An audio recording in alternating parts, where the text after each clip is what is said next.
Yan, after 2 hours, paalis na rin. Delay kami ng 2 hours. Mihola Kaluts, this is it, Pansit. Ito yung pinakamasayang part ng OFW. Yan, yung pa-uwi, syempre yung pa-bakasyon. Yan, ano na natin, nakapaglaban na tayo, nakapag-ayos na ng maleta. Yan, nakapaglinis na rin tayo kahit pa paano ng mga gamit na dadali sa Pilipinas. Yan, all is ready na. Yan na yung mga maleta natin. Pero yung chocolate, pinasok ko muna sa rep. Yan, nandiyan muna. Tapos may laban na yung sapatos natin. Today is last day ng pagpasok natin sa trabaho. Then kukunin natin yung mga passport, ticket, and everything na kailangan natin sa office para sa pagbiyahe natin. Yan, this is it, Pansit. Doy gracias a Dios por la viaje de mi hijo. Alvin va a viajar hoy. Que Dios le bendiga. Bendiga a la familia que va a encontrar adelante, como su mujer, mi nuera y mis nietos, mis nietas que están ahí. Dios le bendiga, Dios le protege.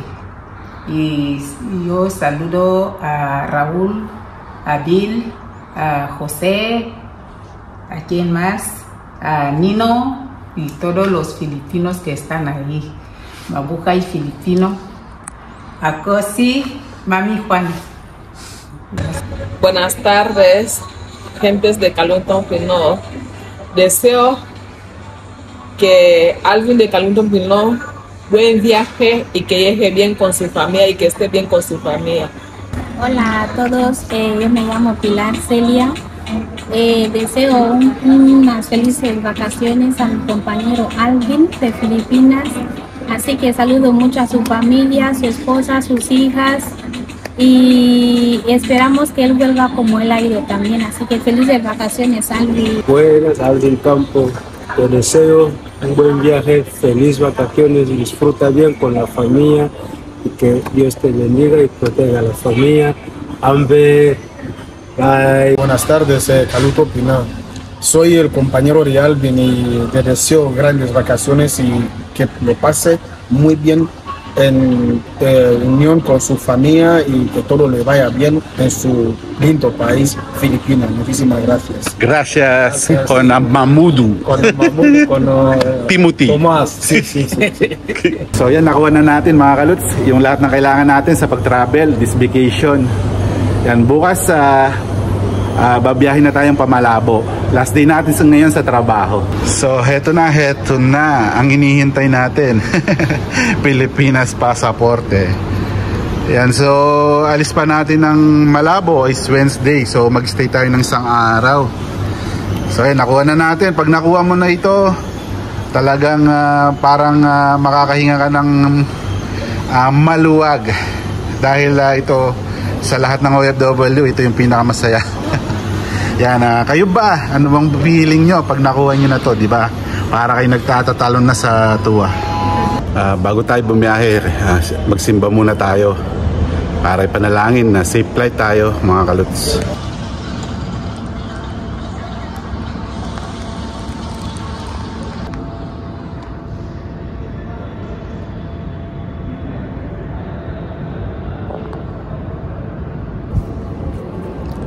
Father, Lord, your name, your kingdom, as it is name.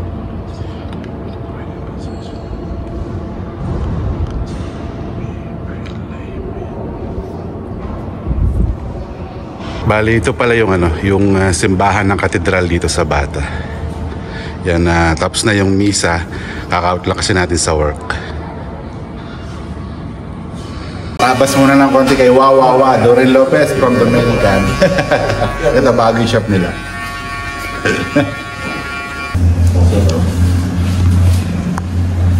Magdadala rin pala tayo ng sili. Itatanim natin sa Pinas. Ito yung mahanghang na sili dito sa Africa. Nagdala na rin ako ng papaya. Ito, pinagsama ko na. Ayan, no? Ipa-finalize na natin yung mga maleta natin, yung mga laman ng bagahe natin. Kasi mamaya ng alas 3 magpa-flight na tayo. Sa video na to marami yung mga kababayan natin OFW na makaka-relate na bago mag-flight pabakasyon sa Pilipinas ay ganito yung mga ginagawa kadalasan. Ito, Yun, maraming salamat sa mga nagpadala. Ito pala, may mga pahabol pa pala tayo. Ito, bigay ng ano natin, yung kasama natin sa trabaho na 10 taon. Yan, si Mama Ursula. Si Ursula, napakabait. Yan, binigay kay Shania. Tapos 2 vestido. Then ito, itong isa kasama rin natin, binigay yung asawa niya kasi nagtatrabaho sa internet provider dito, yung kinuhanan natin ng video ng kasal. Then ito lang, ito yung dadagdag natin, yung mga accounting chocolates natin. Yan, tapos halukain natin, pagitan natin yung mga laman para malaman at for safety na rin natin kung ano yung mga ano natin para nakapag-video tayo. Tapos ito pala, nabili ko yung bag na traditional dito from made from African. Yan lang. Yan.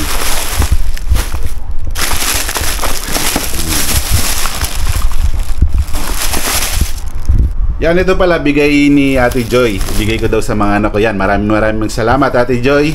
Kada uwi natin, pinapadalan tayo ng chocolate para sa mga bata. Yan, maraming salamat. Pahabol pa. Hinatid nung boyfriend ni Madam Kang. Ibigay ko daw kay Madam Palutse, no? Ganda ng bag, oh. Sana all. Yan, Mujer Equatoguineana. All my bags are packed. I'm ready to go. Yan, ready na. Here we go. We are ready to take off. Nandito na tayo sa baba. Hinintay na lang yung maghahatid sa atin. Pero iwanin ko muna yung susi sa security guard kasi gagamitin ni Mami.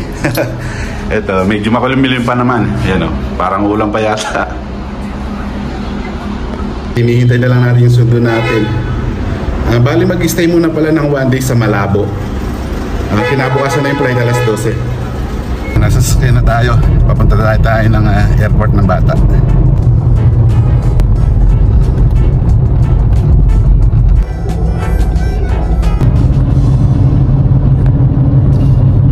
Waiting na lang tayo sa plane. Kaso naulan pa. Blessings.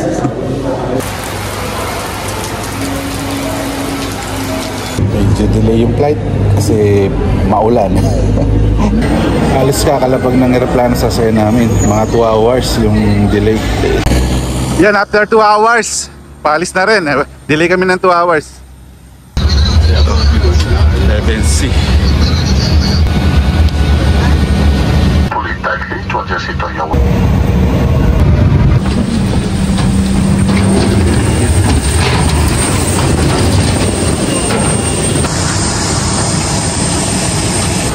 Dito na tayo sa Malabo City. Andito na kami, waiting na lang sa baggage. Sa wakas may nakasabay tayo, yung kakampani natin si Rafik.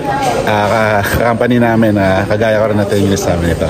Hello Rafik. Hello, hi, how are you?